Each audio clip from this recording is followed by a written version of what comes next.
أعوذ بالله من الشيطان الرجيم بسم الله الرحمن الرحيم الحمد لله رب العالمين الحمد لله رب العالمين على تنتلا ما سكالانك دالا ماسو بساللا كيلا صلى الله عليه وسلم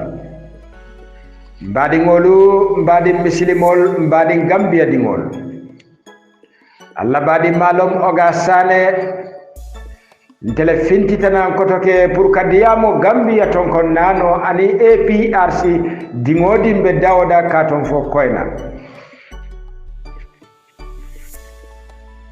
mbal folali assalamu alaikum wa rahmatullahi ta'ala wa barakatuh APRC dingol kali konton kali tentu APRC dingol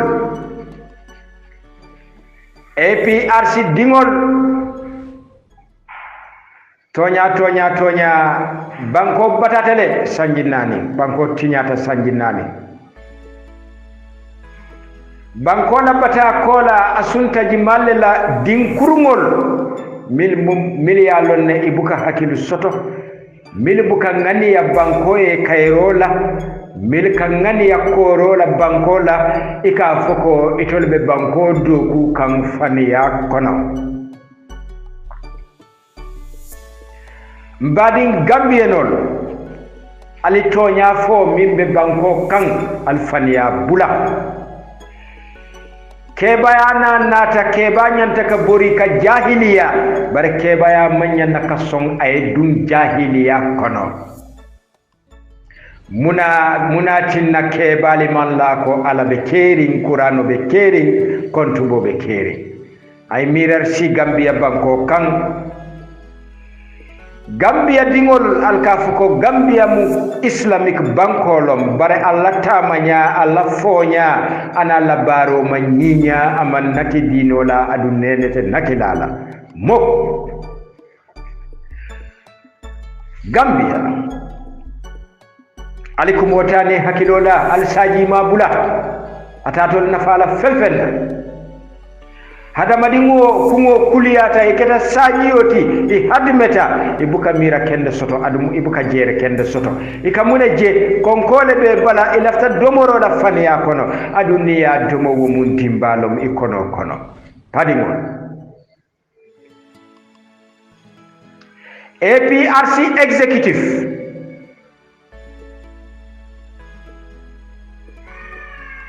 tonya APRC dingol yali buñale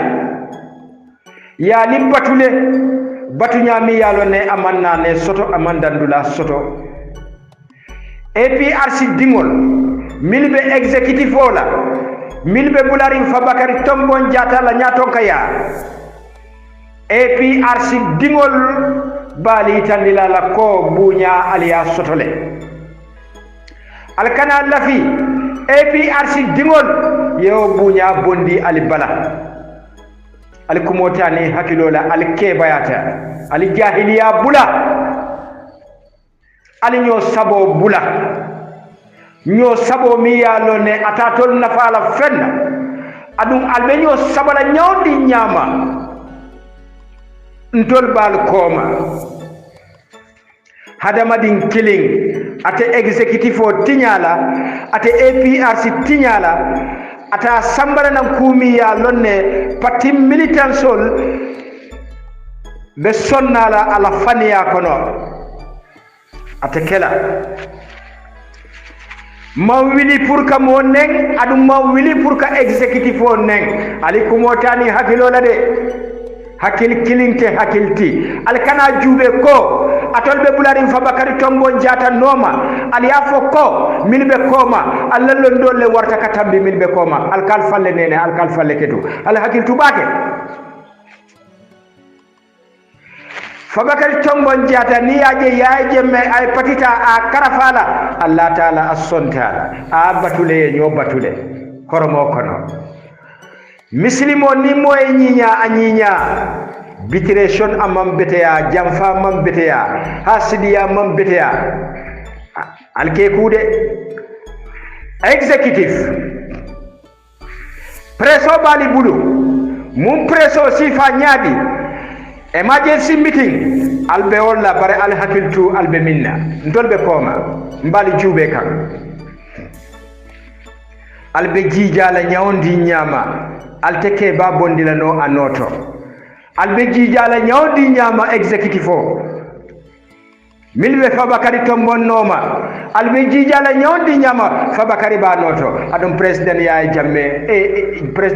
Jammeh aba noto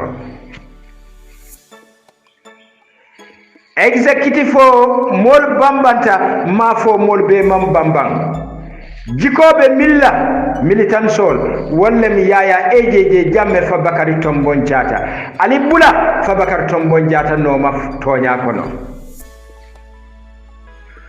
al se hadme nyawdi nyama al tetambira Fabakary Tombong Jatta executive o milbe bulari Fabakary Tombong Jatta oga sane ko ali ko motani hakilola motal kono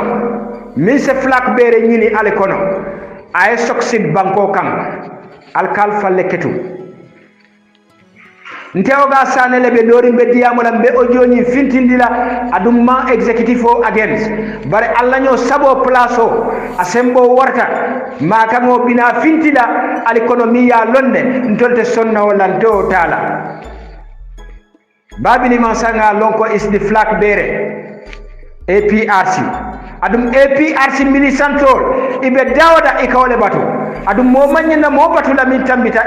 babili mansa albe kuwo kula alte succeed la banko kan nkal fa aliya moy ali si ali tenkung dolbe executive o kono jam faabe wol koto ike falle ketu ike falle nene ngaño lon kullo kono ngaño buña ngaño horoma ale ño batu wala kummayata dina albe minna executive o kono dolbi je ikela na fo wurang ya fo morol nkungo jube bang fo masaya tuyote nkungo to bang ike falle ketu ite o sotala muk dayman jandibe dunna la kaburoto amari bije a lon nen kamin fo ale hakil tum bake albe minna plaso ka falin ño sabobe kering anafa le atatol nafa la fenfenna ni man do ko ke nyanta murula koma mimbe do ko kala to nyakono wala nyanta to tarla nyato ban ni be do ko kala fani yakono nyante murundi la koma ka foko oda mambo babili masa oda mimbe bola babili masa momo mimbe executive o nyanta tamala wala katu jimala tinna foy futata executive o nyi fa abe chafurim Fabakary bulu jimala tinna ifutata o executive o na manke babili masa woto ali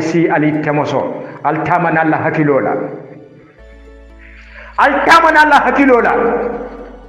wala batinna APRC militantol yali mutabulu fula bare albe minna alimantra sila kende munatinna executive wal alkanyo jamfa fani yakono atollem jumati fo atolle parti lead bang wala atolle parti londi bang wokata APRC bang alterenta APRC sotota ali nyapita kono yali place di Allah alko Allah ta nyaton kaya jandi kala fi nyaton kaya ike falle jube fo hikma be bulu bang fo be banko maranola bang fo wo place be banko maranola hey Gambia banko kan mobe sonna mote sonna at this generation nobody mimba fala ko tembe Gambia lid lano ata sotola felle be kerim banko kan altole ma ali buka porsiroke munatina atol kebal milliard nonne atol le bentol nyaato atol ma hikma soto banko tama nya banko tanya munatina atol buko korosi albe nyo sabara kumi yalo ne amanna fa soto modi babili ma sale long hey altamani hakilo la jamfa asemini nyawli nyama masatalla na jabi ila jamfaye ni city abe murulabe denku nay kunkan adu na murunta nay kunkan na wajabi tay kunkan abe batandila adu na batandi be torala ni torata rek be ni misala kebal altani hakilola alalla hakilo sabatindi ali bunya dinyola ali respecto dinyola wala batina executive o altatala albe minna man finti pour ka diamo pour ka executive o neg manna pour ka executive o kiskis la plaso batul bulu doko batul bulu ali doku kendo tamandi mfutata daminto atol be ya lonne mine kantol batu nga ke kan killing kabiru 2016 bi alko be futala liro nyanta ka futa dami alkanyo fufu palasola mi ya lonne jimalla diala jimalla tinnaw alfutata o palasola fo Allah hakilol alteje mala bang mun jam fa sifa nyaadi dolbe executive ibe jam fa sitikan kata fa bakar tombo njata kata ya jamme aja halo warta ay mirar si mislime kunda mislime dingo mi wuluta sen yakono mira kende be bulu ihinata idankiniyata ko ala be keri ni manyanna inyom mislimo jam fala Allahu akbar ali tenko ali si ali tomaso fengo fenka jija fengo fenka mamman ntol bal koma alla plano alla strategie ate wokula alte soksilla mote Gambia banko kan APRC kono ika foko flak bera itebo tala moli yete noma sewol be noma la wulo be noma la bare mo kendol te noma la babini mansa hikma ba bulu furka banko samba atol be min ka flak bere nyini alte place o samba la no alte mararo kelano Gambia banku mi ya lo ne ruwan banko lo ala la hikma yitandi jandi be flak bere yitandi nyini la alkal fale batandi hey man finti pour ka executive o against bare tonya mi mun tonya akuyata miye adiyata miye tonya tani hakilola ikake so soto adama di ngoy se son tonya muslimo se misi tonya kunun kana faniya kunun fonyo kense alla jija alla emergency meeting ali yanta lonna albe min fola bare billahi wallahi wal kitabi insal kali momo jijata ko abe lola flak bear ate hadama din kilin sotola APRC kono ala try ala ya test ala ya jube adum ate wokula mol batata 2016 mbe diamola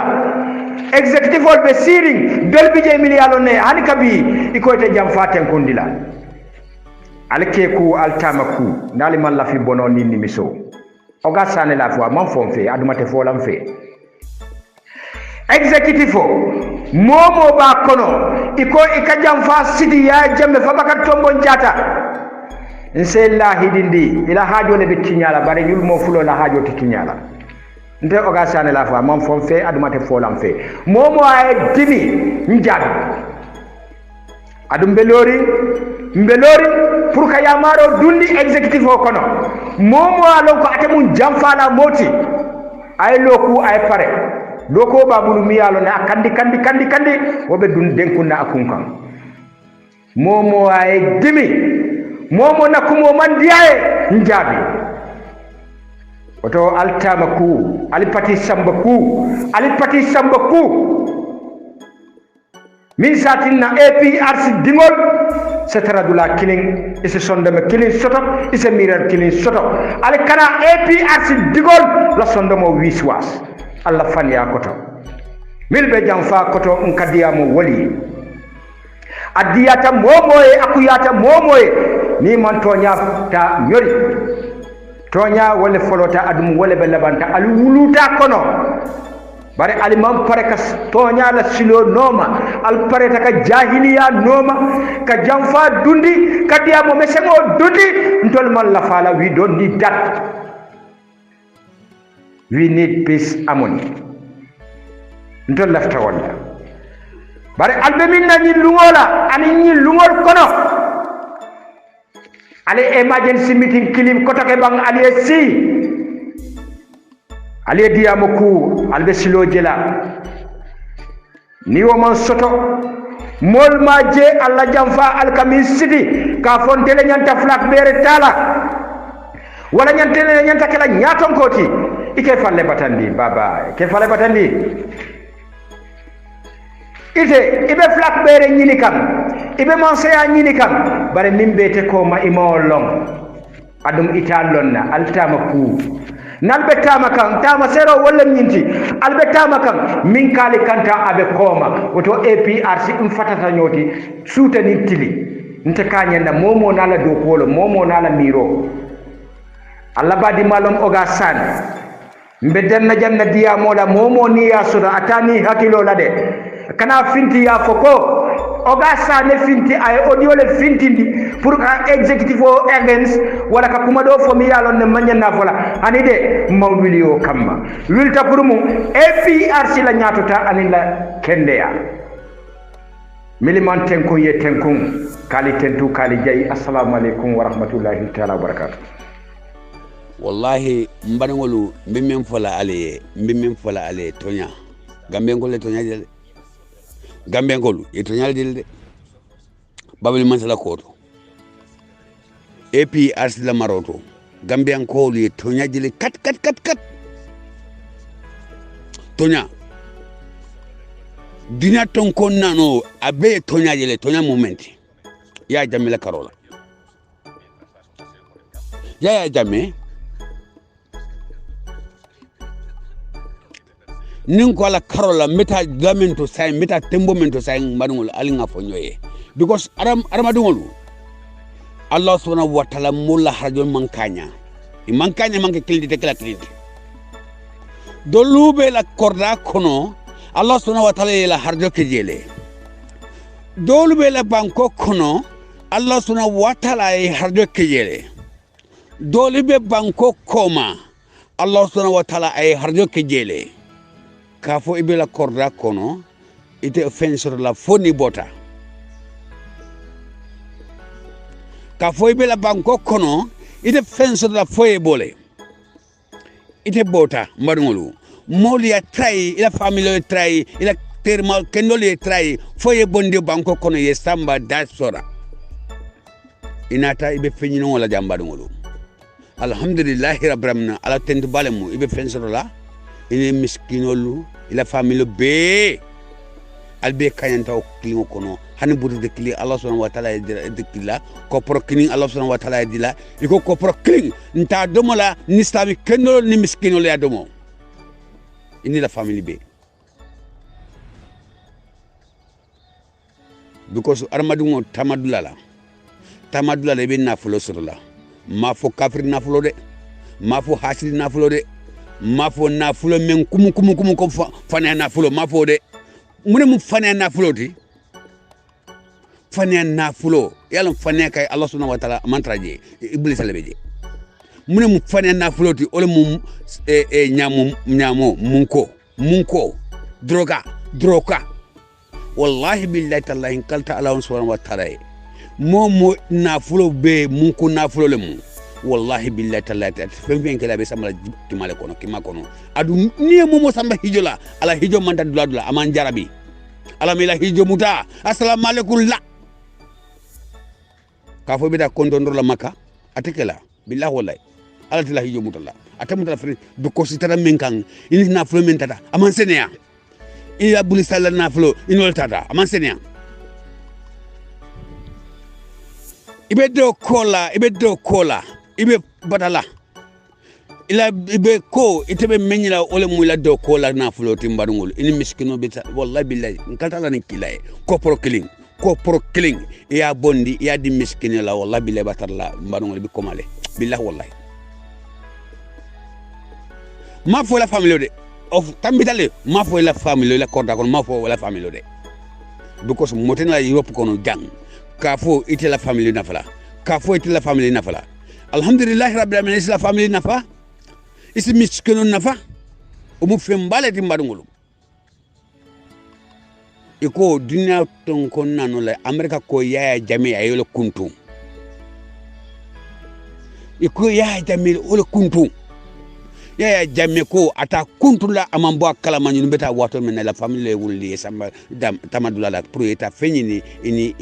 Allah subhanahu wa ta'ala balu Kenya sunandi bulu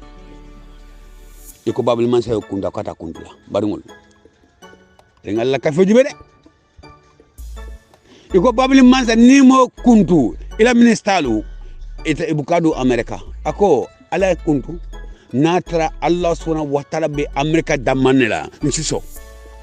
bari Allah subhanahu wa ta'ala mengala dunia dundi ka dunia dada ka madungol dada ke samba dunia kono ke janda dunia kono wallahi nde sonna because ibeta wata minna mambo kalama ila ululali ila kordali wafu ila sangol wafu e nyin boyo mutaka samba tamadula kafo ta fenyini ndeso kuntu nta kuntu nola balu mansa manso kabri babri mansa manso ye corresponda kuntu American Gambia tema ya kuntu le na ministal bukata la ilaha illallah Muhammad Rasulullah mbadungol billah wallahi tallahi kanta Allah ninkela Allah kay fo setal Allah subhanahu wa ta'ala adamadungo ko be tonyanni kam billahi ni Allah lem adamadungo iko ibila banko mole fasala wallahi ni Allah lem babul manso ndolla Espagne abiole boda jang ye abie fandi janne jang kasamba Gambia airport babul mansa ko ab mo cling ala sugon kana banko nyim manka fa abe da Gambia kono wallahi billahi la ilaha illallah ko tonya mo fele abie fata ya sambale Gambia yunu mu airport ke bondi Espagne jang babul mansa aya bemur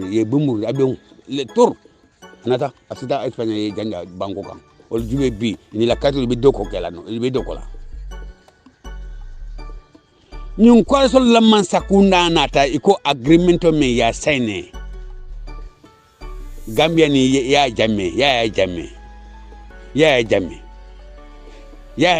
ya jamme tema to lafta tinale pour ya signé Gambia asidi portation ke baron wala dubé sa ya ala ngal dubé woto Gambia ngolu wallahi billahi tallahi kaltara nin kala ali ngato nyaajele ali nyaayele ali bota men kono ali ngata muru okam billahi ni parto nada olta mal koyla iba ali kumbo dele fo ngayelo kumbo maladan la because ndefan bedula amasibo kono le Gambian kol kumbo da dwadla mbele ko kumbo madongolu bar billahi wallahi tallahi political patol belemu mbe men fola diaspora belemu ali nga bo sinola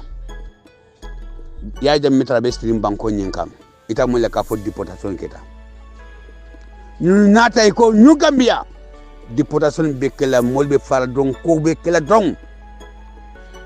men bena teng jumal si la dimba makoy fo man sakunda be makoy la ba ate makoy la adu Europe do wato be ni be deportation kala ka kodol di man sakunda le o kodole jumal family le fensoro ibe e kodo mendi man sakunda la kafo ale ñu kodo munda ni ngala mol dipoti asifendila wallahi hani klima dila barngol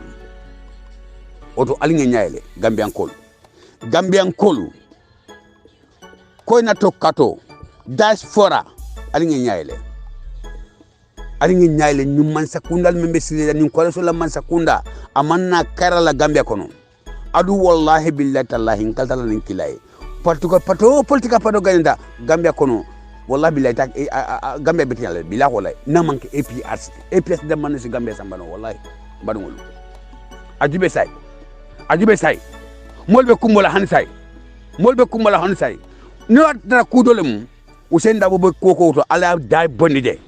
may fatbe koko to ala da bondide mama kandi bendo bu ala ba da bondide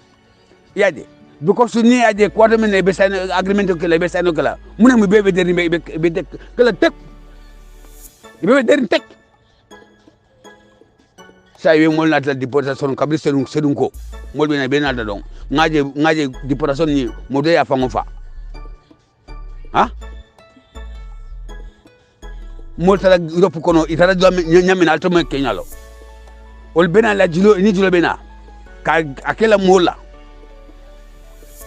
ñu nata ka mol bondi kumboto ñu nata ka Gambia dungol kumbondi na taktol babli man say taktol di Gambia ko la ka fo le senoke man la fale ko do nati man sa ko la kesoto ali fangal sal dimbal na fa alna la satol be bila wallahi aya difundin kawla ka for BDC ñu tanu an sefolu an governolu aya dabe la musukunda ke kunda ñu nata ali den nyanta ali karangu dam de kabri jelle de ka fo ñu mala fa kera la Gambia dungol la inata mingal so tractola nde so fenna wala modole so fenna ha batule so fenna itebe ibako ifo mako la nyamena asisona senio asasona ndibulu asidimbala balu nyasina ndibulu batule bodaje Mamadou Baya nata ngo ngamutela Mamadou Baya ya mutela est-ce que Mamadou Baya fenkanu ke wa marungulu al nga tonya fonyo e ali ngamuru ala ka mbari ngolu wallahi ni mamuru ala kan ngato nyani njube ka fo EPS lebe to nyakan nad mamuru kan wallahi billahi tallahi kaltala nin kilaye Gambia every time lem akatinyale EPS ngolu ala mutadda min ala mutahan sa albambare ala bulal nanya ton kolnoma wallahi billahi al mutanya moliti al ni tonyale katama al natale ka fo Gambia dungolu albe boda kumboto ado ala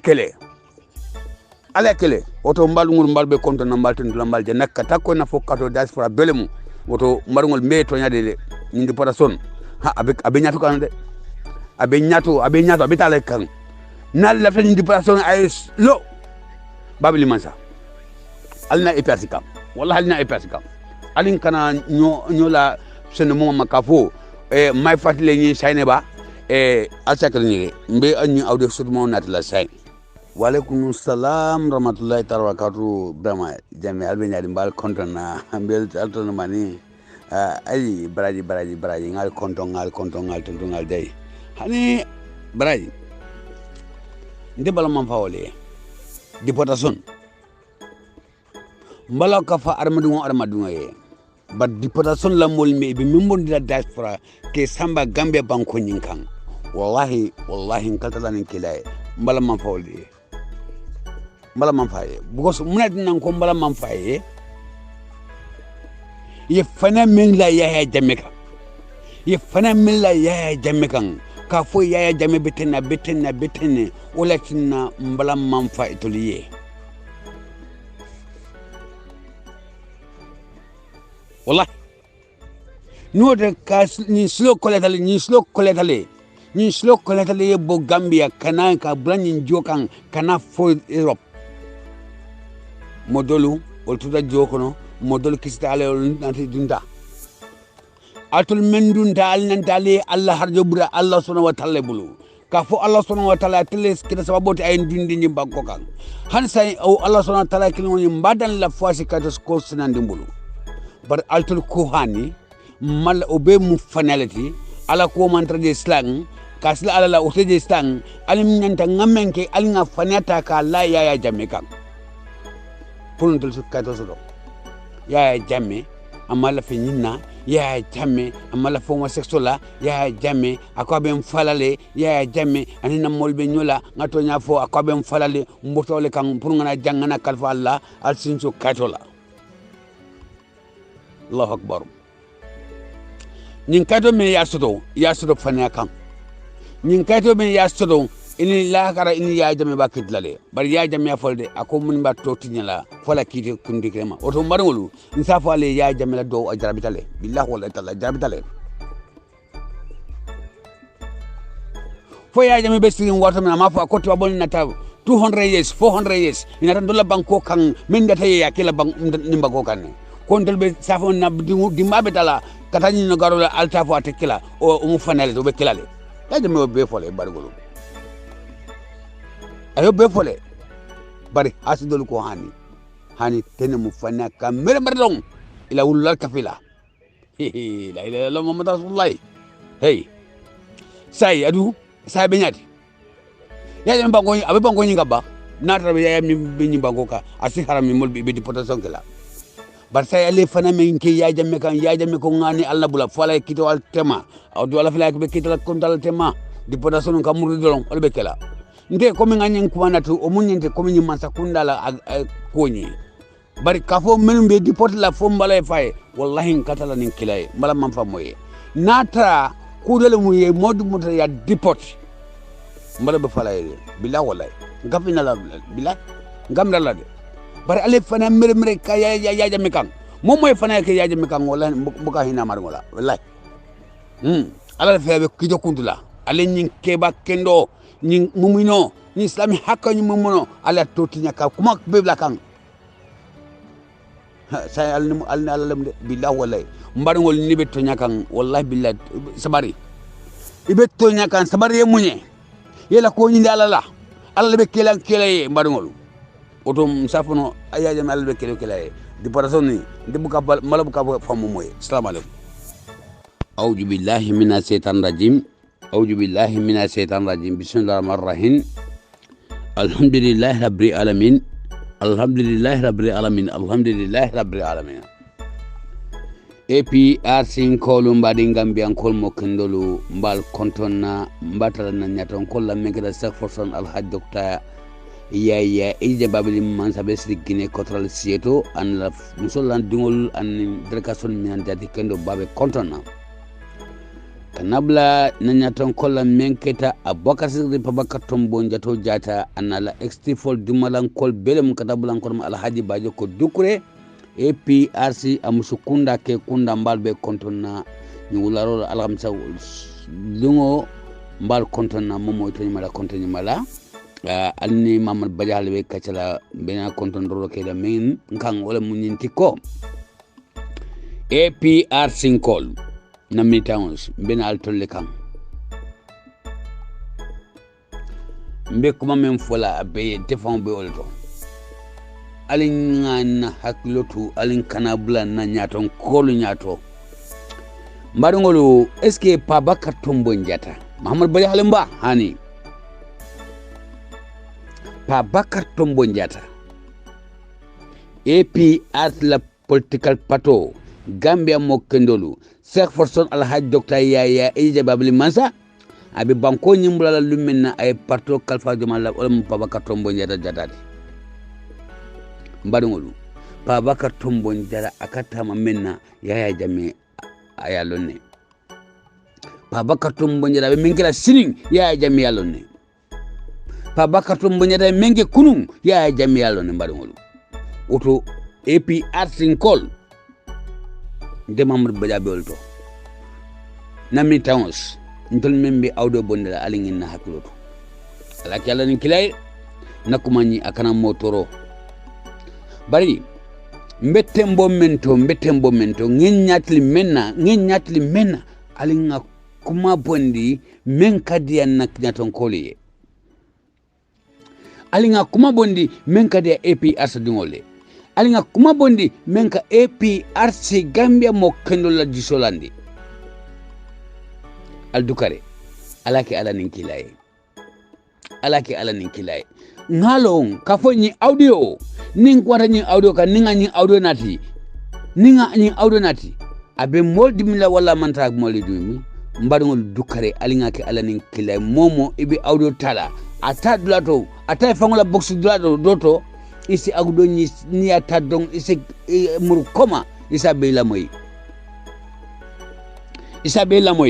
ni ya bela moy yalon ka fo mistake to audio ni kono ni audio ni ngabonda te motor la ni audio ni ngabonda te mola sondo mama mala ni audio ni ngabondi moltewle la kala haklo jagasi dukare o audio ni sabondi madol bar ni audio kam molla haklo das alin dukare alin kana so ayna alaka alin kala alin kanata because yalon mbadon lal secretary APRC alhamdulillah rabbil alamin nga Allah subhanahu wa ta'ala dubake because why modol be audio bondila ayata miga bay table pour ka audio njanja miga bay asoto akas kola dol bulule mi wala miga bay membe bulu abuka samba grupol be koron ni ya nati safo Muhammad Badiabe njanja mba janja na from kono because mba mina mbala kafo audio men nata APRC la kafo kono APRC dingole abondi alhamdulillah rabbil alamin abuka kuma fo minka APRC mo la sondo mo mama nka audio nyin ka talenga janja from kontari because of ngalo ne miga baybe mbe nte fango bulu alhamdulillah rabbil alamin nga Allah so antal tendu o manke miga bayek ndeta ni mu direct let ndeta mu line le bina telephone la direct aka kardole a facture le kana naso kono wala tinna isi audio dinan sa janja bari malla fi nga audio janja menka armadugol la haklo mama ni oketa mbarngol albe salon kafo Muhammad Badiabe abe bisirne abani audio mula moy wodo mbarngol different tam la kafo APRC audio canal APRC dingol kabondi akan sondomol mama ken nanya tonkol sondo mama ali ngake alani kilay APRC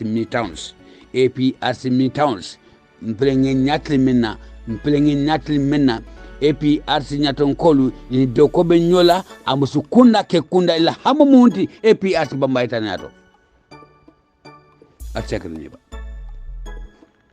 ila hamo munti APRC ay bamba ay tanyato APRC ay bamba ay tanyato molena APRC kono wallahi APRC la nyaton kolu ole mula hamoti Gambia mo kendol ole mula hamoti musukunda ke kunda musol fele ini kato be nyola musol fele ni kato be nyola mbadwolu alin be yaju islam mbadu ngabo APRC kono ba mbena kummenna olmu banko la president membe stirin science sini dina ngamra ole mal launching folde sai ndol fana ningen na launchi da mbadwolu alaki alanin kilaye alin kana kuma nati na formul kono alin kana APRC midtowns aldukare alake alanin kilaye mo kana audio bondi iba fem fola Babakar Tombo njata na dumala kole Babakar Tombo njata mbadumulu problem de alay bajo ko dukko ni mu forole de ntel buka nyum fasano de billahi wala tallahi nkal alanin kilaye mon lote ko ya jamela dun ko tel dun nan banko kanja molu ilotale ko ya jamela dun ko tel dun banko kan Allah subhanahu wa ta'ala yake Babakar Tombo njata na dum malan kodu ilota ko be dunale ya afela asabe nyati woto adum ngafo nawde ko APRC alingin tulosu albina femoylale because ni APRC la ko bena alka ko bele moy bari ntel fango APRC la mital ntel fangodu alinga ke alanin kilay alin nan danni ben awdol bondila alinga crossba ka fonni ni awdol jandanta forme kono aka mission dan stanle ke forme kono alin kana sonla mbadngol al sakrini mbal bedan la hakola ni audio abotante Mahamadou Badja hala ngajanda forme kono mala moy nakeda UDP ngola awdoti ntanatila nakeda GDC ngola awdoti ntanatila nakeda pippin kolla awdoti wallahi ntanatila APRC dungodu ni awdodi na kafu Mahamadou Badja hakar ni samba groupe kono ba Mahamadou Badja be groupe men gona setale 20 groupe and something do baka pour nga janja APRC mbesi nyokli ngakuma ngakacha na politiko la kola ngakacha na nyaton kola mbe makola nyadi ngenta nyatil minna ulemu nyinkol mbe na science nin koltala nyatil olla nyanta ngakacha olla to jinnanta katambe to kata na fenku na nyaton kola alaki alanin kila alinga stop momoy nakmala moy memoy ni audio mboy kana fembondi yala nyinun kam kana fembondi ka fo ni audio la ko audio nyon ko alimbele mo ay bantale fitan banta alin kan nyoso so olan na ka fol ko na bantale tak abantale mbena mbesayla man ni audio men nata ngajanja formu kono men keta o gasana la audio nyinti asakari nyambado ngolu because nay awdol ta akanati le safu Badja nyindi adi moja le kambula wala yo bari mala kuma la moy sakafa ka femfo extifole adu extifolu idamma manta do ko indi malbe do ko la minket Abubakar Sidiki Babakar Tombo njata wolbe do ko la tlebul duma yaya jemme Cheikh Fason Alhaji Docteur yaya edi dam babli mansa jumale ba koma Babakar Tombo njata jumale ba bulu duma extifolu anole be do ko la mbadngolu al dukare alingake alanin kilay alin kana onati na formu kono alin na femfu Babakar an kana na formu kono ka femfu na extifol alin kana na formu kono alin kana awdo bondi momo koko e jagali dukare aki alanin kilay jiduma iye kolke e la moy ke e ale signo la moy e telephone bekering al signo la moy ni na kumata ni yani kana abe jabilale ifanan isa jabi ole fitara nyinting audio ta nganatina groupol kono min be do kola pour APRC anyato ta alin kana dukare alin ake alanin kilay alin kana awdol bonde o kam oto mbaɗugol APRC ɗugol be mbal be konton na kata koyna fo kato das frankol mbal be konton na mbal tontula mbal jayla alaki alanin kilay ni awdo men nga janja formu kono be murna kan ngake kuma sutangoti kanake minute klenti ha mbena hanabe ka sekon kontileti ka fo momo kana kuma nyi audio kan bi alaki ala nin kila alinga audio ni alinga amra ni na ka fo fe manke assalamu alaikum hani say alhamdulillah rabbil alamin Allah subhanahu wa ta'ala tentu mbadungolu mutanala alikan ay nyatunga kendol dina APRC kono mbadi APRC kolu mbadi ngambian kol mo kendolu al sakadini mbina kuma men fola ole munyinti audio men nata bari mba kuma clean fola adama dungole alinga otanyoye adama dungo man timme bari mba fola dindingo men ka dindingo muta dindingo ka boy ole bulu tabiro men ka tabiro ke kinoka koko katambi ole bulu ni tatabila katabilwa hana tambila al dukare nyunko men nata pour na extifo la ko alinga nyila fes alinga nyila fes mo kana bo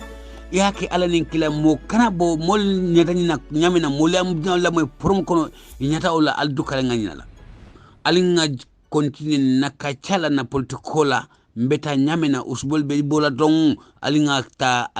usbol sang mbaringolu mbedunda nyamina komi APRC da kol memina alaki alanin kila alinga nyina fes abanda asanke assalamu alaikum albado mamad badia mbe audio di ndara form be kono APRC la form be kono assalamu alaikum